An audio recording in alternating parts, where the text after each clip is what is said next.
Bonsoir tout le monde, bienvenue à ce 27e épisode du podcast Sur le ring en ligne. Mon nom est Stéphane Tendresse et je suis avec Geneviève Lacasse. Geneviève, comment ça va? Ça va super bien, toi? Ça va très très bien. Écoute, vendredi, il y a eu, je pense, la plus grosse nouvelle de l'année, de la décennie. Appelle ça comme tu veux, je pense la plus grosse nouvelle des 40 dernières années. Vendredi, 22 juillet, pas n'importe quelle heure, hein, parce que c'était choisi l'heure, tu sais, 16h05. Pourquoi? La WWE est en bourse.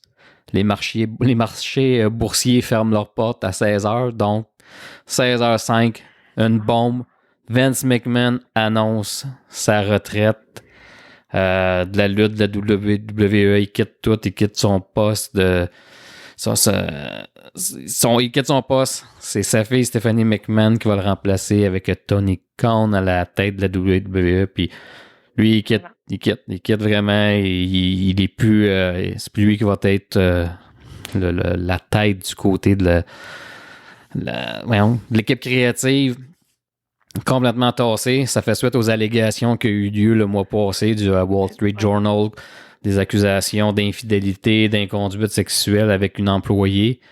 Puis dernièrement encore, une autre nouvelle, une suite du Wall Street Journal qui disait comme quoi que c'est 4 personnes cette fois-là dans les 16 dernières années que McMahon aurait eu soit des affaires sexuelles, infidélité, on peut aller à l'agression sexuelle.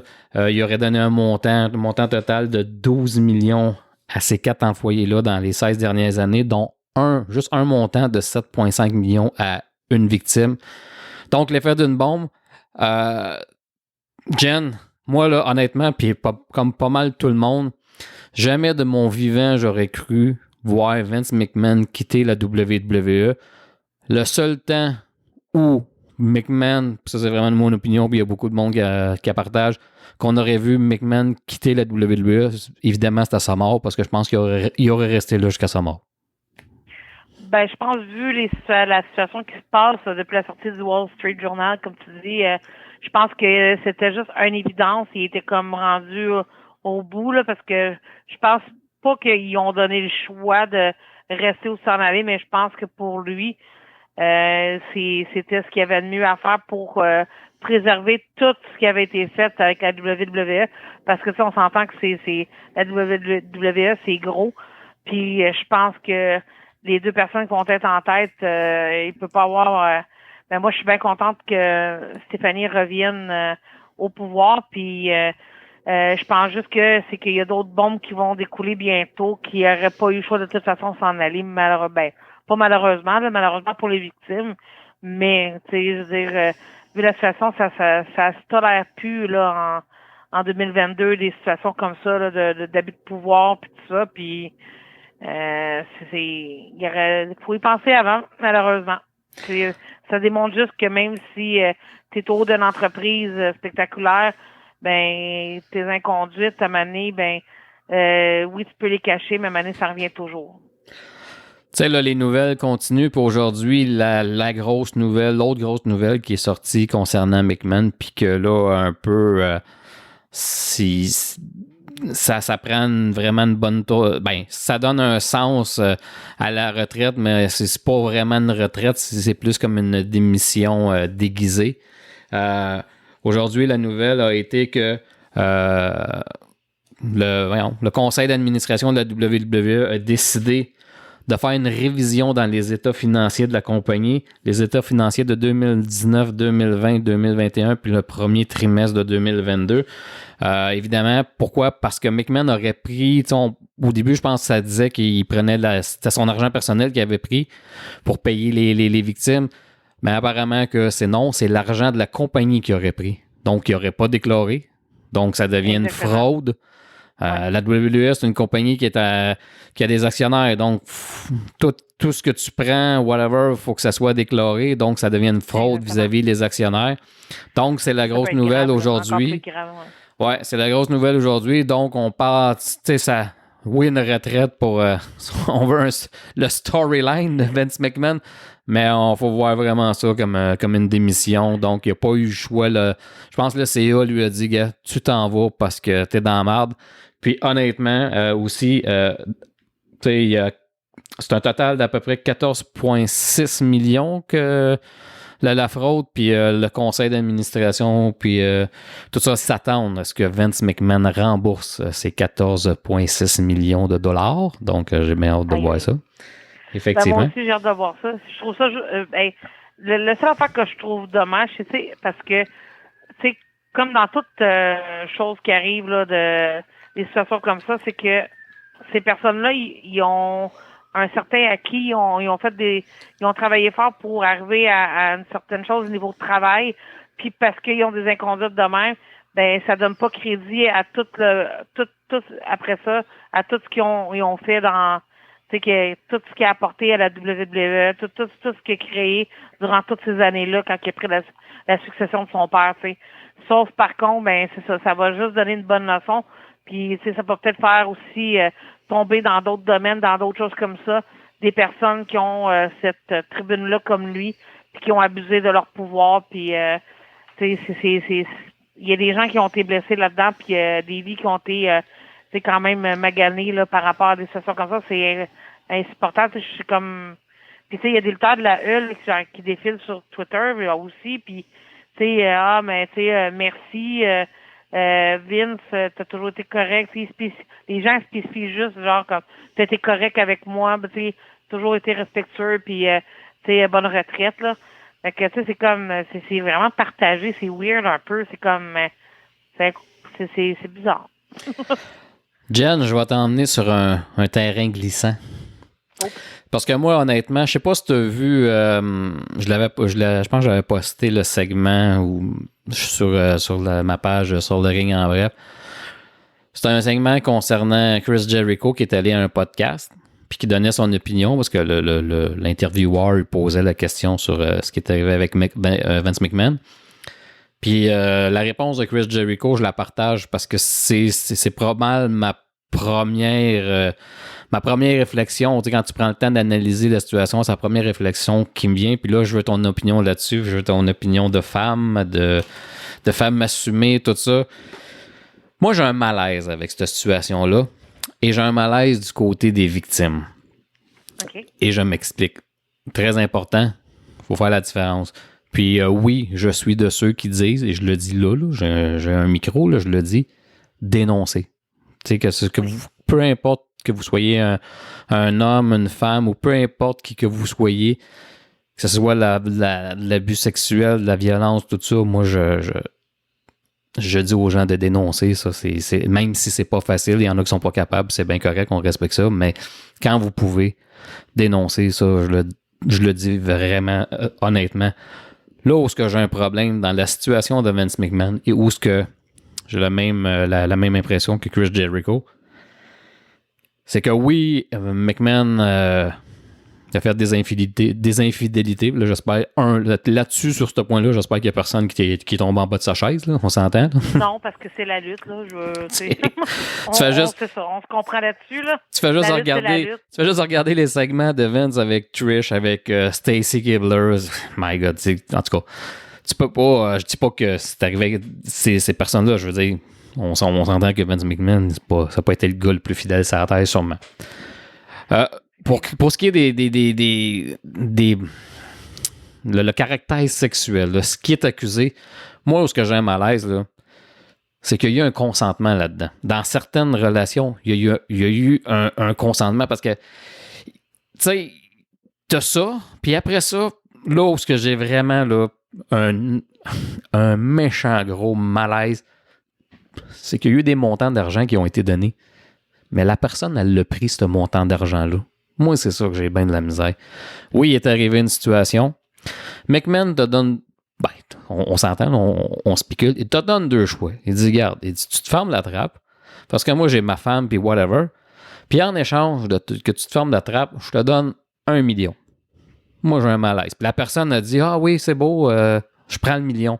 Un coup que tu as pris le million, là, puis que tu t'es peut-être payé une maison, un char, whatever, tu l'as pris le million.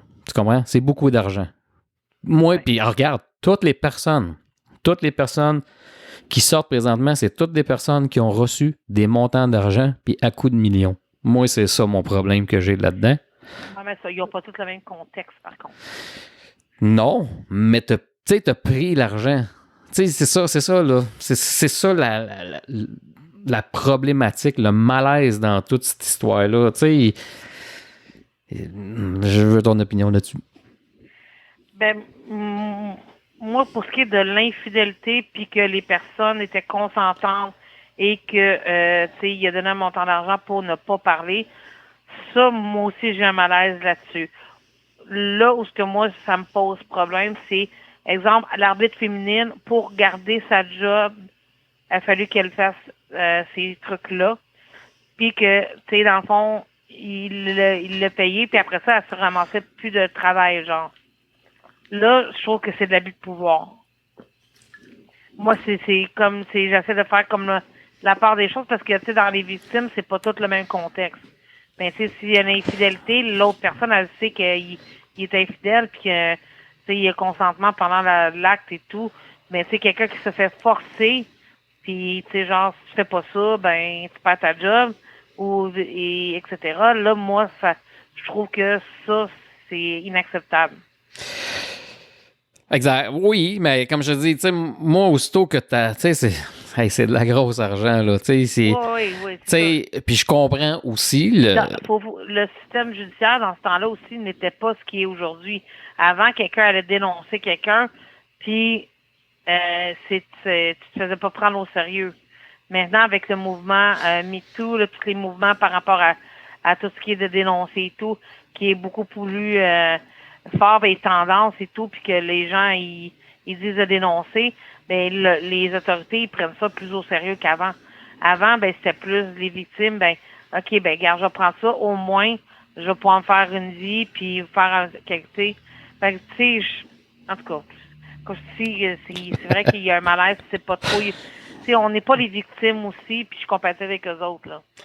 Exact, mais non, comme je dis, c'est ça, tu sais, ce sujet-là, je voulais qu'on en parle. C'est sûr que c'est débattable, mais il va y avoir d'autres bombes, c'est sûr. Puis surtout l'histoire de fraude, ça, c'est pas fini. Puis si c'est prouvé, ben, tu sais, il risque quand même à la prison, là, mais c'est à son âge aussi. Fait que, tu sais, ça peut aller loin, là. Exact. Tu sais, moi, honnêtement, tu sais, Vince McMahon, je te dirais là, que dans la lutte, ça a été une de mes idoles. Tu sais, moi, je me suis beaucoup inspiré de McMahon quand j'ai commencé dans la lutte. Je parle de sa vision de voir les choses. Tu sais, c'est con, hein. Tu sais, j'ai fait, j'aime pas ça dire des matchs parce que c'est vraiment n'importe quoi. J'ai fait des combats. Puis j'ai fait des combats hardcore. Puis une des raisons pourquoi je voulais faire des combats hardcore, c'est parce que je voulais me blader. Je voulais voir c'était quoi la sensation de se blader, puis de demander à un lutteur, hey, tu veux-tu te blader, puis qu'il te dise non. Pourquoi qu'il te dit non, tu comprends? Je l'ai eu ce feeling-là.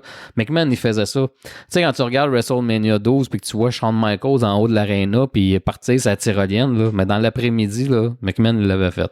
Fait que tu sais, il n'a jamais demandé à ses lutteurs de faire quelque chose que lui n'avait pas essayé avant. Puis ça va la même chose pour Owen Hart.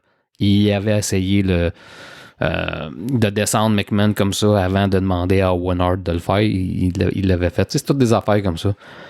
Tu sais, son génie créatif. Tu sais, encore là, dans le podcast que je te parlais concernant Chris Jericho, il explique justement le génie créatif de Vince McMahon. On parle pas de son booking de marde. On parle vraiment du génie créatif.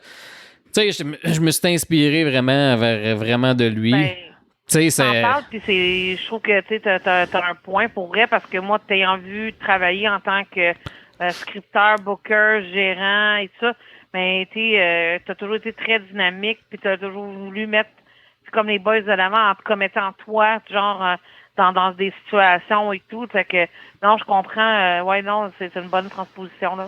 Tu sais, quand j'ai eu la chance de gérer un backstage de lutte puis des talents, tout ça, j'étais content parce que je m'inspirais pas mal de ça. Puis tu sais, au début de la NWC, tu sais, Pierre était occupé dans bien des choses. Fait que c'est un peu moi qui gérais la compagnie. Fait que c'est pour ça que je prenais ce modèle-là. J'ai toujours pris ce modèle-là. Ça fait très longtemps. Puis, tout ce qu'il a créé, on pense évidemment à WrestleMania. Je pense que c'est sa plus grande création.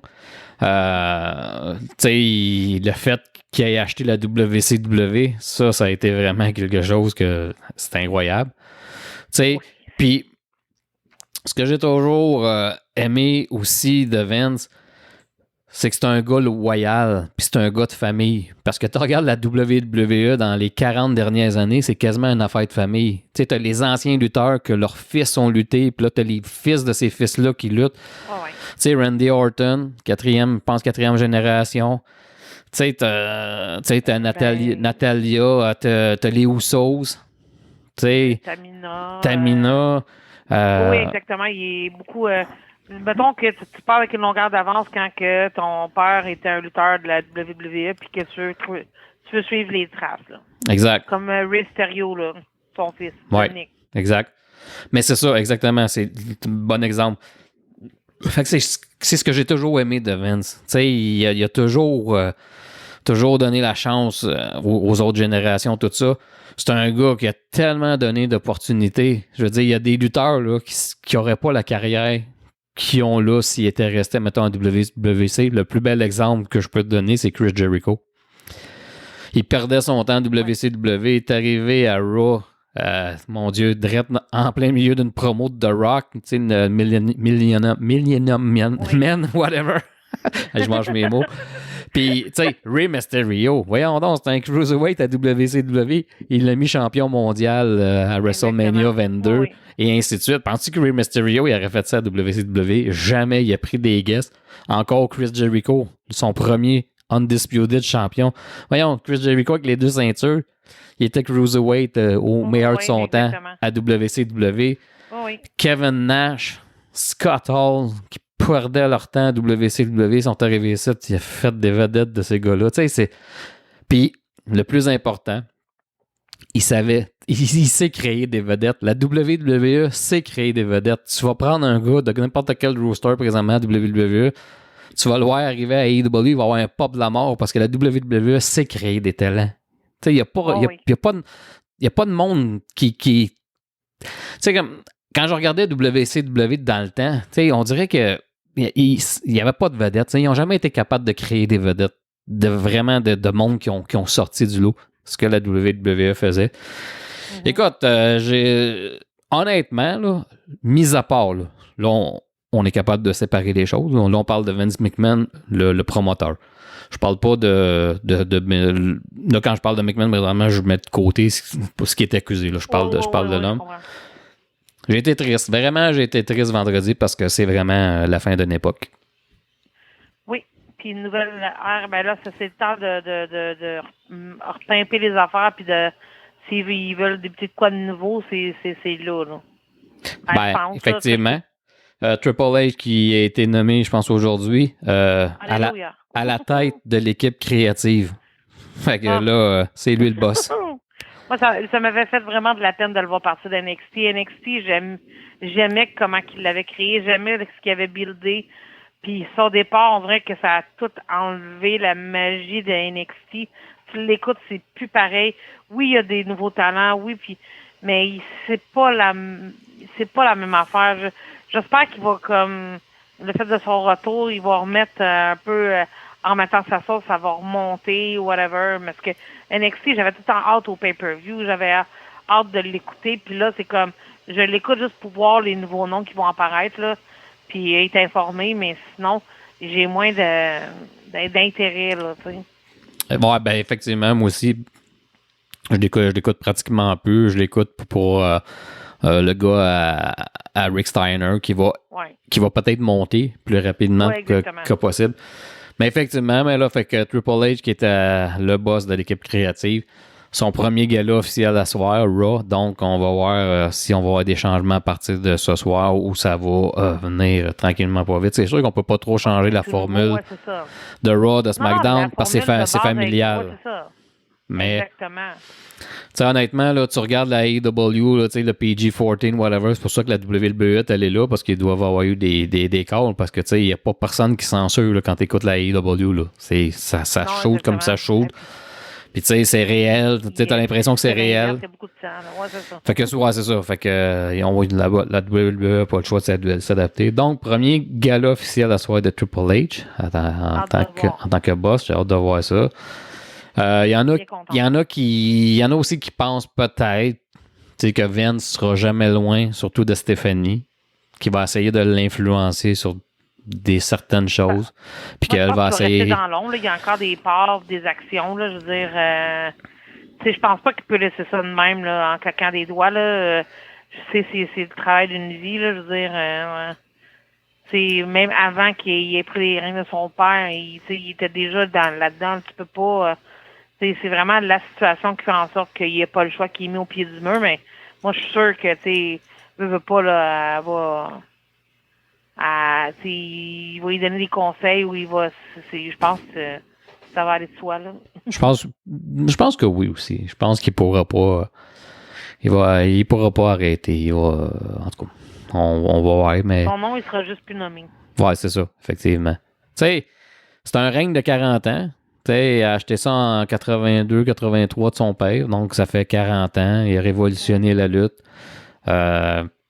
Écoute, comme je disais tantôt, la fin d'une époque, pour moi, tu sais, après lutte internationale, j'écoutais un peu la WWE, mais tu sais, pas tant que ça, mais après lutte internationale, j'ai vraiment switché sur la WWE. Puis, c'est mondial. Tu sais, même là, les gens qui ne connaissent pas la lutte savent c'est quoi la WWE. Exact. Ils savent les grands lutteurs de chaque époque, tu sais, qui ont. Donc, tu sais, je veux dire, c'est l'institution, là. Tu sais, je veux dire, peu importe que les histoires sont poches, whatever, comme tu dis l'autre fois, ben, on l'écoute pareil, le WrestleMania. Exact. Bon, on va tout écouter SummerSlam qui s'en vient. Exactement. Et voilà. Tu sais, il a su créer ça. Toi, Jen, t'es Vince McMahon, c'est quoi tes faits marquants, puis... Ben, moi, c'est plus dans l'époque avec Stone Cold, là, quand il faisait des histoires, là, puis Mankind, là.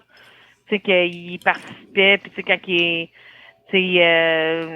y avait une grosse rivalité entre eux, puis tout ça, là, je trouve ça, c'était magique, là. Moi, tu sais, de le voir se commettre. Moi, j'arrêtais pas, à chaque fois que je le voyais faire de quoi, là, même dernièrement, j'étais comme, à son âge, tu sais, il pourrait rester assis en arrière, puis comme, ben non, tu sais, il va manger une volée, il va, tu sais, parce que c'est une volée qui va être payante dans le sens que le monde, c'est ça qu'ils veulent, puis, fait que, tu sais, niveau création et tout, c'est vrai que, tu sais, c'est un génie à ce niveau-là, là. Effectivement. Donc, moi, c'est ces moments-là, tu sais, quand il est à l'hôpital, puis que Mankind est retombé avec son bas. Mr. Socko! C'est ça, exactement. Puis, tu sais, c'est encore dans le même principe. Puis, fait que, pour moi, c'est des choses que je retiens, là. Puis aussi, ben, à chaque fois qu'il veut mettre dehors quelqu'un, là.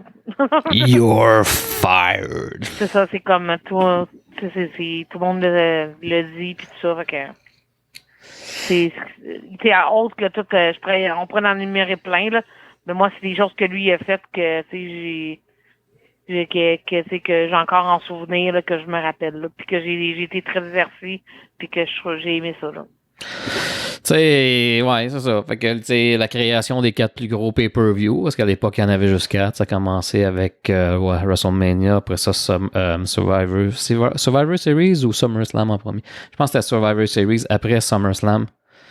Puis ensuite, le Royal Rumble. 4 gros pay-per-view qui sont encore là aujourd'hui, puis que tout le monde écoute. Tu peux pas manquer ça, surtout le Royal Rumble de Pat.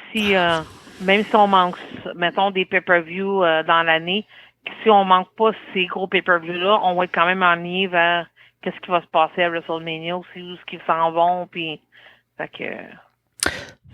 Effectivement. Donc, bonne retraite, mon Vince, bonne retraite déguisée, on s'entend que ça va être une démission, là, mais non, vendredi, ça a été un jour sombre pour la lutte, pour toutes les raisons qu'on a évoquées, autant pour les accusations que pour le personnage. Sur Internet, là. Effectivement. Jen, je sais qu'on on est loin, on est un mois après. Là, un mois, c'était le massacre de la Saint-Jean. Oui. T'es la commissaire. Donc, Oui, je veux tes impressions sur le massacre. Est-ce qu'il y a beaucoup de gens présents? Comment que le gars-là s'est déroulé? Y a-tu du monde qui se sont fait mal? Y a-tu eu des changements de titre? Fait que, vas-y, vends-nous le gars-là. en tout cas. Premièrement, moi, je t'ai cherché partout toute la soirée. Je t'ai écrit, tu m'as pas répondu. Non. Fait que ça, j'étais déçue. Mais autre que ça, c'était une bonne réussite. La salle était comble. Écoute, il y avait plus de chaises. Ils ont été en chercher là, dans le sous-sol là, pour... c'est vraiment là, plein. Puis il faisait chaud. La foule était dedans. C'est imbattable, là, le massacre de la Saint-Jean. C'est un incontournable pour vrai. Là. C'est vraiment notre WrestleMania là, à la NWC. Tu vois, les lutteurs là, sont tous fébriles, sont tous dedans. Ils vont en donner encore une coche de plus. Puis après ça, ben c'est comme le rassemblement, là, on voit que ça nous unit encore plus de vivre tout ça ensemble. Puis il n'y a pas eu de blessés graves, heureusement. Puis il y a eu des shots incroyables, il y a eu des super bons matchs. Ça vraiment pour une demi-saison, là, c'était vraiment une réussite pour vrai. Là. Je suis pas mal fière de toute l'équipe, là, le staff, les boys, les girls. La première équipe féminine qui remporte le championnat par équipe aussi. C'est comme Ah oui? pour les filles, C'est qui? Ben, c'est parce que ce qui est arrivé, c'est qu'avant la pandémie, il y a eu un Money in the Bank féminin. OK. Et Marie-Lee Rose a remporté le Money in the Bank et elle n'a jamais caché sa valise. Ah. Et ça n'a jamais stipulé, c'était une obligation d'être le titre féminin, il fallait qu'elle cache in. OK. Excusez l'anglicisme. Et ben c'est ça. Fait que ce qui est arrivé, c'est que dans le match en équipe, il y a eu un revirement de situation après que Rick Lucas et Frank Drouin ont gagné. Puis, ben les filles se sont présentées, puis elle a caché in la ceinture, puis ils ont gagné le titre masculin. Donc, je suis vraiment fière d'avoir vu ça, d'avoir été là pour voir ça. Puis, je suis contente de voir l'évolution autant de la NWC pour les filles au sein de la fédération, mais aussi de voir qu'ils sont proactifs dans l'évolution de la lutte féminine, autant au Québec qu'à l'extérieur. Fait que c'est une page d'histoire qui s'est tournée sans que les gens soient comme trop au courant. Mais c'était vraiment un beau moment. Je suis vraiment fière des girls. Angie Sky, Marie-Lee Rose. Moi, je suis une émotive, là. Fait que j'ai comme... je me suis retenue. Ah, ben c'est bien ça. C'est bien ça pour les j'ai filles. hâte à la prochaine saison, voir ce qui va arriver pour eux. De toute façon, De toute façon, ouais, les filles, tu sais, sont capables. Moi, présent, tu sais, j'écoute la GCW. Puis, une de mes nouvelles lutteuses préférées depuis un an, c'est Ali Catch. Elle botte des culs, la madame. Oh! Je sais pas si sont encore. Rien, c'est rare. Je vais t'envoyer des vidéos de madame Catch, là, tu regarderas ça. C'est elle OK, oui, dans le pay-per-view, c'est elle qui avait lutté contre Ruby Riott. Exact. Oui. OK, oui, OK, c'est bon. Puis ça avait été un booking de merde parce qu'il avait fait gagner Ruby Soho, puis tout le monde était en beau maudit parce que c'est un outsider. Puis il avait dit pourquoi un gros show tu fais pas gagner tes lutteurs. Fait que Ali Catch, elle avait perdu. Fait que Ali Catch, elle avait perdu. Mais c'est une de mes lutteuses préférées depuis un an. Elle était championne où elle était, parce que j'ai pas regardé les 4 derniers shows. Mais elle était championne avec Effie, championne par équipe de la GCW. Puis sais-tu c'est qui avait battu quand il avait gagné les ceintures? Ali Catch puis Effie. Elle avait battu nul autre que les Briscoe Brothers. Fait que la madame a botté le cul aux Briscoes. Non, mais c'est ça qui est beau de voir, tu sais, c'est dans le réalisme, mais les filles, tu sais, autant là au Québec, les filles qui sont actives, là, ils ont du guts, ils ont du torque, ils rentrent dedans, puis tu sais, à NSP, il y avait, ben moi j'appelle, c'est Yannick, là, mais en tout cas, tu sais, elle lutte en équipe avec un gars, elle combat contre les gars. Là, les deux filles vont se battre contre, tu sais, ils ont pas peur autant des gars que des filles pis ça, puis c'est motivant, puis ça donne le goût de de remonter. Moi, en tout cas, ça m'a rallumé quelque chose que je sais pas ce que ça va mener, mais en tout cas, vraiment, en tout cas, je trouve ça le fun. Sais-tu où ce que ça va te mener? C'est pas. Un match contre le Ringmaster. Oh, c'est un défi, ça. Un match hardcore contre le Ringmaster. Je fais juste ça, faire des matchs hardcore. Je suis pas un lutteur, je bombe comme une crevette. Un match hardcore contre le Ringmaster. Oh! Prochain massacre, tout peut se faire, là. On va se builder ça. On va se builder ça comme j'avais buildé ça avec BJ Adams. Ouais, je suis bien ouverte en tout cas. Ça a vraiment réallumé quelque chose. Puis, tu sais, j'ai un beau story là-dessus. C'est bien facile. Hein? T'es commissaire, t'es commissaire, je m'en vais comme co-commissaire, on s'entend bien tout le reste jusqu'au milieu de la saison. Au milieu de la saison, on commence un peu à se tiroyer un peu. Non, ça marche pas, paf! Massacre de Saint-Jean, les co-commissaires. Et voilà, je viens de te régler ça, je viens de te booker ça. Un an. Je sais pas si le comité et les Pierre Joly vont écouter ça, mais en tout cas, restez à l'affût, vous allez voir ça, là. Restez à l'affût. Ah bon, donc, tant mieux si le massacre est bien sorti, puis si ça a été un succès.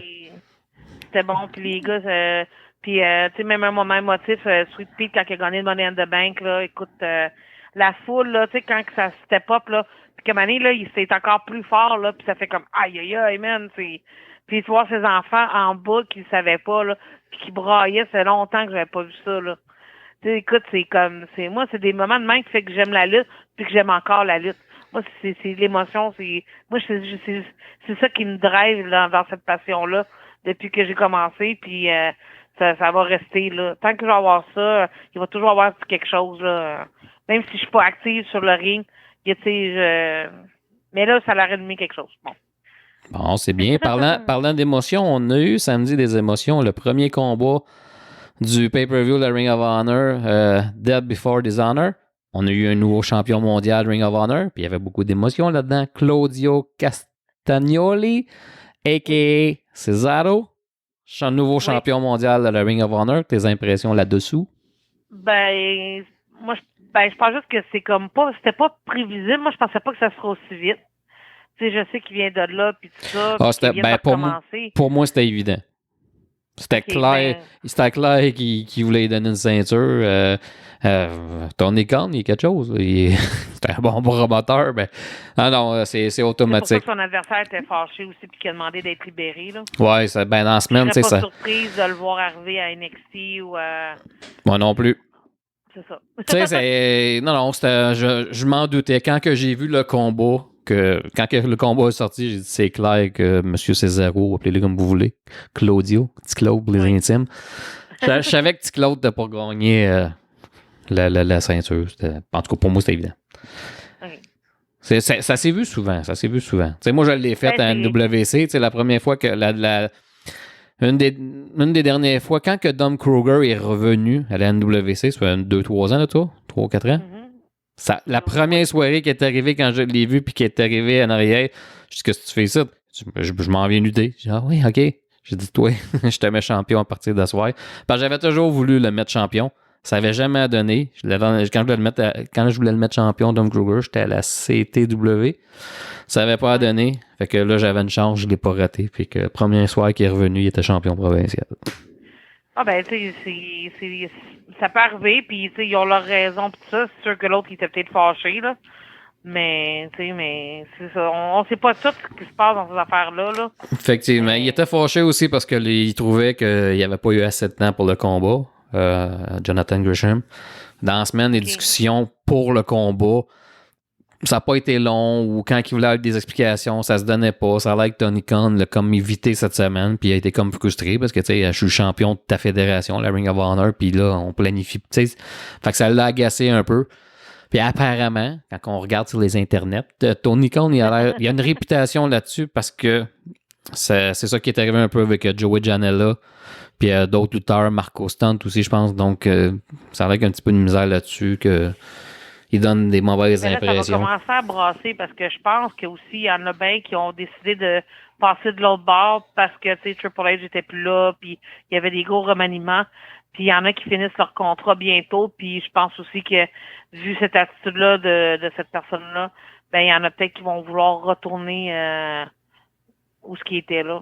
Tu sais ce que je t'ai toujours dit, Jen, hein? Oui. À un moment donné, là, ça sera pas toujours beau, la AEW. Là. Des insatisfaits vont en avoir de plus en plus. Ça fait 1 an que je dis ça.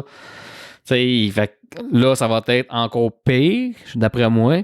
Puis là, McMahon étant plus là, comme tu dis, Triple H est revenu là, à la tête, puis pas juste... là, c'est le gros roster. C'est sûr qu'il y en a qui vont y penser 2 fois. Puis je fais un parallèle boiteux. Là. Si moi, je serais MJF, je me battrais le cul à revenir à AEW, parce que là, moi, la manière que je vois ça, si c'est un work, c'est poche. Que ce soit un work ou pas, c'est vraiment con comme situation, parce que MJF, là, qui pense pas qu'en restant chez eux, là, il prend de la valeur. Pas revenu ou... Ah non, ça a l'air que ça... Moi, je pense que j'ai vu une photo passer, comme tu dis, sur les internets. Il me semble qu'il a de l'air de vraiment avoir grossi là, les muscles. Tout ça. Ah, ça se peut. Je sais pas s'il est en train de se faire une nouvelle physionomie ou je sais pas, mais peut-être que c'est moi qui ai mal vu ou que la photo a juste sorti comme ça, mais on sait pas. Je comprends pas que ça fasse aussi longtemps. Parce que, tu sais, Parce que son storyline-là va être oublié, là, on s'entend, là. Mais pas juste ça. Tu sais, le gars, là, s'il performe pas, là, il gagne pas de valeur, là. Tu sais, on s'entend, là, il gagnera pas de valeur, là. S'il pense que les WWE si on le voit pas pendant 18 mois, là, pense que la WWE vont être intéressés à leur signer. Yeah, man, t'as rien prouvé, là. Oui, on sait que t'es... Mais là, t'as rien prouvé. Il y a peut-être d'autres mondes qui vont se taper up, là. Tu sais, moi, excuse-moi, là, mais présentement, là, Christian, là, il a vraiment le bras à la place d'MJF, là. Tu sais, les dernières promos qu'il a faites, là. Les promos sont ouais. Fait que, tu sais, si tu vas pas perdre ta place puis être dans l'ombre, il est mieux de revenir ou d'allumer parce que c'est un peu... il a l'air d'être un cas à problème, lui aussi. Puis moi, les cas à problème, je touche pas à ça. Fait que... qu'ils sont bons. Qu'ils soient bons pour moi, je touche pas à ça. Fait que j'espère que... je reviendrai à sa place. Si tu veux signer le jackpot avec la WWE, au père, au mère, parce que ça va bien ton affaire. Fait que oui, donc, nouveau champion Ring of Honor, Claudio Castagnoli. Puis la finale, le match numéro 2 entre les FTR et les Briscoes pour le championnat de la Ring of Honor. Oui. Un 2 de 3. Jamais été un fan de ça, parce que c'est tellement prévisible. J'ai rarement vu une équipe gagner les 2 premiers pins, puis tu sais, c'est trop que ça va être 1-1, puis whatever. La dernière minute, tu vas voir l'autre qui va faire un move, puis non. Encore. Puis, évidemment, j'y allais avec FTR, donc c'était pas une grosse surprise. Moi aussi. J'ai trouvé le match long, très long. Tu sais, généralement, le match part, la première chute, ça dure un certain temps, c'est correct. La deuxième chute, c'est pas mal rapide. Puis là, la troisième, tu sais, moyen, ou des fois, c'est première longue, l'autre moyenne, puis l'autre vraiment rapide. Mais là, c'était long. Ça a vraiment été long. Il y a eu beaucoup d'hésitation. Tu sais, ça ne battra pas le premier match. Le premier match est dans une classe à part. Pour le premier match qu'il y a eu en avril contre les 2 équipes, pour moi, c'est encore le match de l'année. Pour moi, là, si je vote aujourd'hui, c'est lui le match de l'année. Oui, le premier match, puis ça reste que c'était le premier aussi. Donc, les gens ne peuvent pas se faire l'opinion entre un match ou un autre, là. Moi aussi, j'ai aimé mieux le premier match, puis l'effervescence aussi de la nouvelle rivalité. Mais j'ai quand même, super apprécié le match moi j'ai écouté dimanche, là, mais samedi, puis oui, c'était long, mais j'aime la structure qu'ils ont tout le temps. Ça a tout le temps l'air comme... Ça va, tu sais, moi, j'ai pas vu de blocage en tant que tel. Là. J'ai pas. Oh, on a eu beaucoup.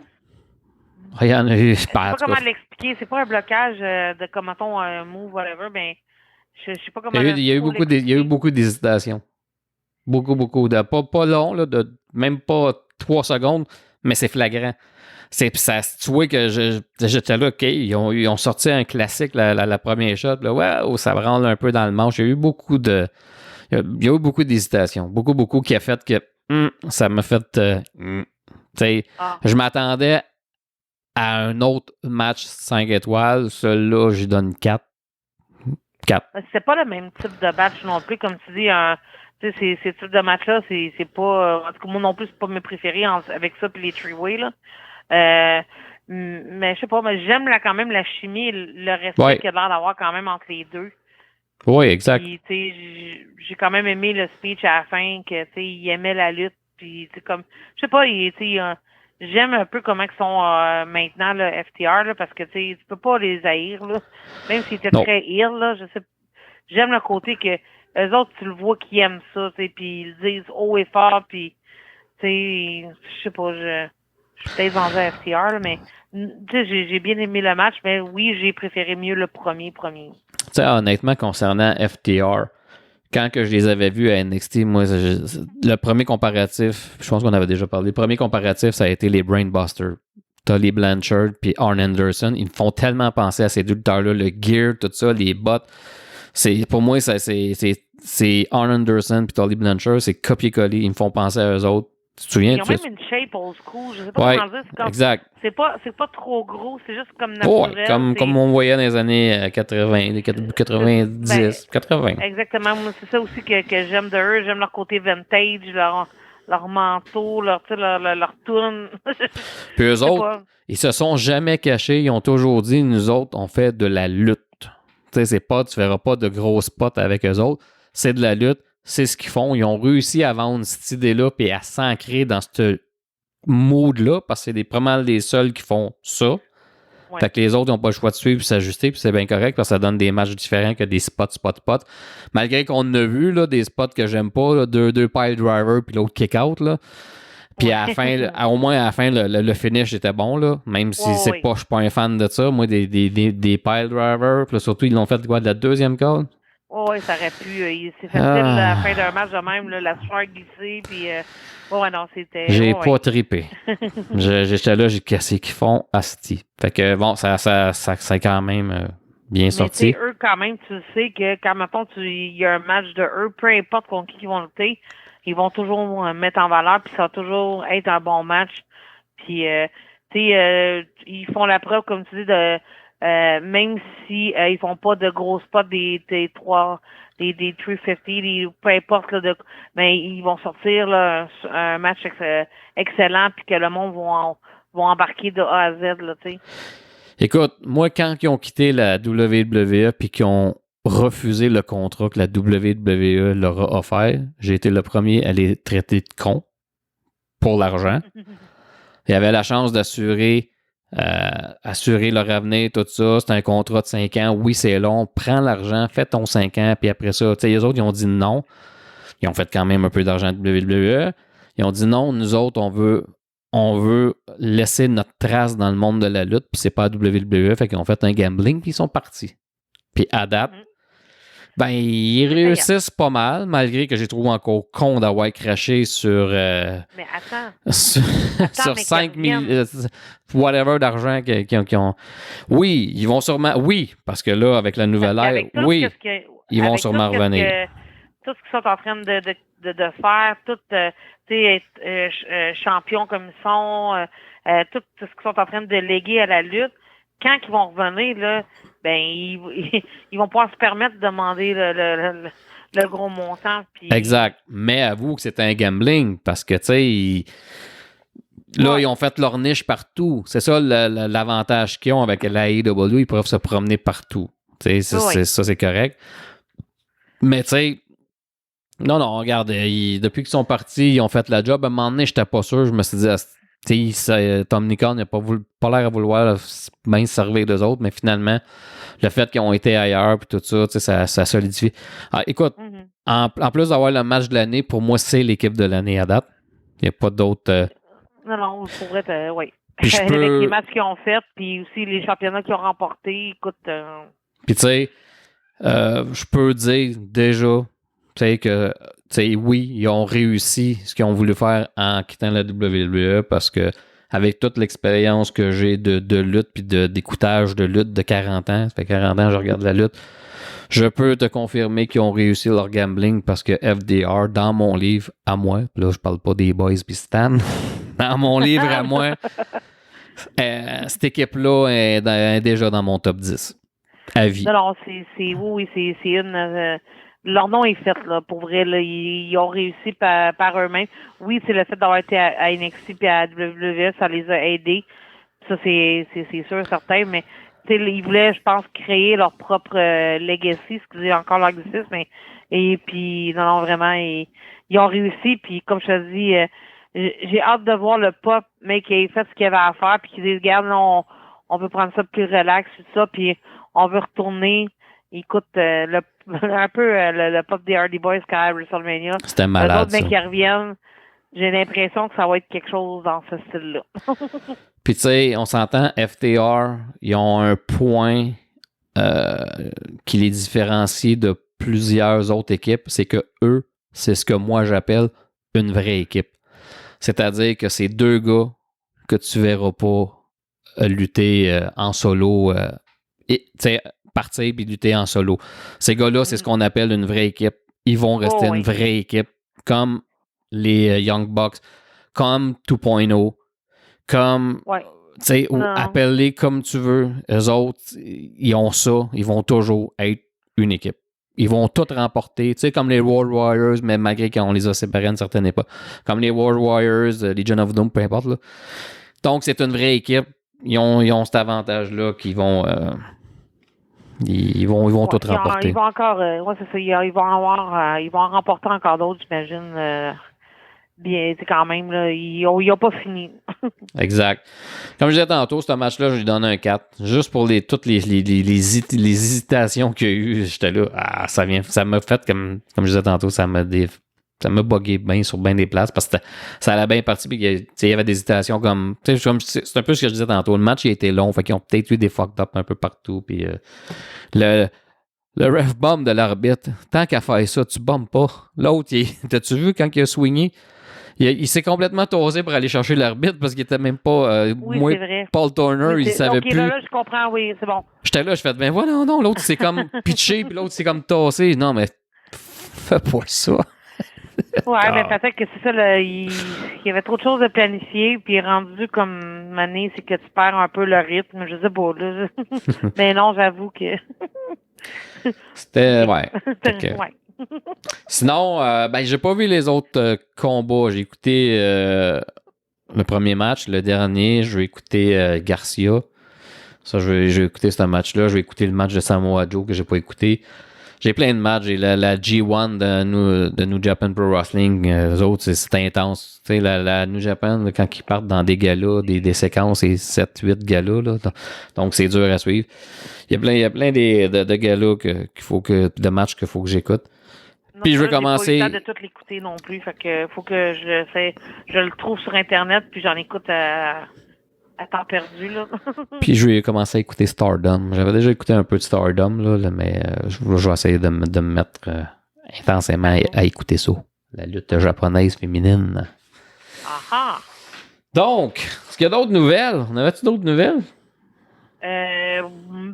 Pas... non, je pense que c'était pas mal ce qui retenait l'attention là, au niveau international. Là, puis au Québec, il y a eu le gros show de la FLQ qui a été une réussite là, au Festival Juste pour rire. Là, beau setup, incroyable, puis tout ça. Là, donc, sinon, je pense que c'est ce qui était vraiment... ce qui est arrivé à jour. Là. Ouais, donc... hier soir, c'est qu'on... J'ai hâte de voir ça passer. Le Raw, c'est au Madison Square Garden. Mon Dieu, c'est bien. Ah, il va peut-être avoir des petites surprises, on ne sait pas. Peut-être. Ah, attends, parlant de surprise, quand vendredi passé, quand que McMahon a annoncé sa retraite, Brock Lesnar qui avait dit si lui est parti, moi je pars. Ouais, puis qui est réapparu. Il est réapparu. C'est quoi tes impressions là-dessus? Je sais que Bruno m'a écrit sur le ring en bref, il avait marqué loyauté ou stupidité. Le fait que Lesnar il était parti du TD Garden. Ils ont été le rechercher, là, ils ont réussi à s'entendre avec, mais qu'il ait sacré son camp pour une période de temps. Comment tu vois ça? C'est quoi ton opinion là-dessus? Je peux pas dire, en tout cas, je vais dire loyauté à ce niveau-là, parce que dans le fond, peut-être que c'est avec lui que, et tu sais, c'est tout ce qui se passe autour de Brock Lesnar, c'est peut-être Vince qui fait en sorte que c'est comme ça, là. Fait que, tu sais, c'est peut-être un peu pour ça, mais si tout lutteur se serait en allé, parce que je sais pas, j'ai pas comme trop d'opinion parce que moi je pensais que c'était un work là, pour vrai là. Du coup, j'ai fait comme ben là, tu quand j'ai vu réapparaître genre dans SmackDown, j'ai fait comme ben c'est ça, ils ont juste fait ça pour titiller le monde puis fait que moi honnêtement depuis le début je pensais que c'était juste un work là, fait que je pensais pas que c'était en aller pour vrai là. Tu sais, moi, quand j'ai posté la nouvelle, j'étais un peu en tas. Parce que je me suis dit, regarde, on va-tu, les lutteurs vont-tu arrêter de prendre les fans en otage? Là? Je veux dire, tu sais, quand tu regardais sur le TD Garden, ça disait comme quoi que, tu sais, Brock Lesnar, ça faisait 4 ans qu'il n'avait pas été à Boston. Tu sais, à un moment donné, faut que tu penses oui, ça peut être de la loyauté, tu sais, t'es pas content, mais tu sais, comme j'ai toujours dit, t'es pas content que McMahon s'en va. Fais ce que t'as à faire. T'as un match à SummerSlam. Tu sais, il y a du monde là, qui part de d'autres pays. Tu sais, des fois, on dirait qu'ils pensent pas à ça. Là. C'est WrestleMania, là, t'as du monde à travers la planète. Là. Hey, il y en a qui en ont dépensé de l'argent pour venir te voir. Puis on est à une semaine de SummerSlam. Là. C'est dans un stade, là, ça aussi. Là. Il va y avoir du monde qui vont partir de partout. Puis, tu sais, t'as du monde dans l'audience. T'as du monde qui ont payé les billets, payé la gardienne, payé le souper, le transport pour aller te voir parce que tu pourrais être chaud pour toi parce que ça moi, je m'en vais. Tu sais, à un moment donné, il va falloir arrêter. Là. Les lutteurs, là, voir que Triple H, whatever, qu'il y ait un speech là-dessus. Tu sais, à un moment donné, il faut arrêter de prendre les gens puis ceux qui te font vivre en otage. Là, puis ça va dans la même catégorie que les Sacha Banks de ce monde puis tout ça. Là. Oh, oui, non, je comprends ce que tu veux dire. Et les MJF. Ben, ils ont juste voulu peut-être titiller le monde puis planer le doute pour que le monde y regarde. Puis,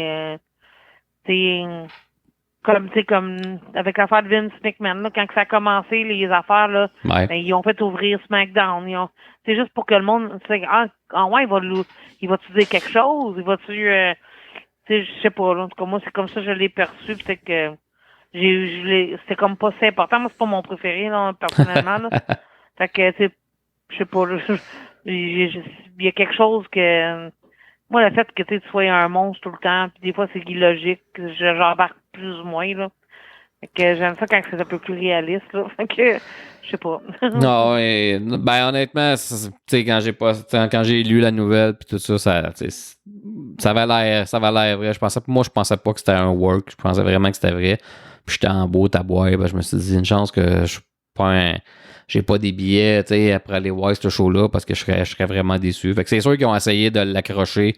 C'est sûr qu'ils ont eu des conversations avec. Peut-être que Vince, il l'a appelé aussi. Tu sais, peut-être que c'était Stephanie, Triple H, Pritchard, ils ont appelé Vince, ils ont dit, garde, là, lui il est parti, tu peux-tu l'appeler? Peut-être qu'il a parlé à Vince, tu sais, on spécule, là, mais je pense que c'est ça qui est arrivé parce que, tu sais, Lesnar a peut-être une entente avec Vince, puis qui s'est dit, ben là, c'est les deux autres, peut-être que l'entente ne tiendra plus, puis moi, ça m'intéresse pas, puis tu comprends, tu sais, moi, Vince était là, je faisais ce que je voulais, là, puis il est plus là, tu sais. Fait que c'est peut-être ça aussi. Non, je comprends. Oui, peut-être. Ça, on ne saura jamais non plus. Là. Non. C'est les vraies histoires. Toi, c'est peut-être juste Pat Laprade qui peut les savoir. Peut-être, Kevin, whatever. Sinon quoi, ben je rencontre Lufisto samedi. Peut-être aussi, je vais revenir avec ça. Là. OK. Me contacter pour un documentaire qui est en train de se faire. Je vais avoir plus de détails samedi. Puis dans le documentaire, ben ils veulent que je sois dans le documentaire avec eux pour parler de lutte féminine ou aussi de Lufisto aussi dans son parcours. Fait que j'ai bien hâte de pouvoir en savoir plus puis aussi de le partager. Là. Je pense que ça va être une belle expérience aussi. Là. Cool, puis, tu nous tiendras au courant. C'est le fun de se dire que j'ai fait mon petit malgré tout que j'ai quand même fait ma petite place pour donner dans la lutte féminine. Là. Fait que j'ai hâte de voir. Prends le crédit qui te revient, Jen. Prends le crédit qui te revient. Faut pas rester trop humble. T'as apporté ta contribution à la lutte au Québec, puis il faut que tu le prennes. That's it. Mais on va aller parler de lutte. C'est bien, ça. C'est excellent. Yes. Fait que c'est tout. Ça conclut l'épisode 27 du podcast sur le ring en ligne. Fait que, Jen, je te remercie. Je te souhaite de passer une bonne fin de soirée. Puis je te dis à la prochaine, si Dieu le veut. Ciao. Bye.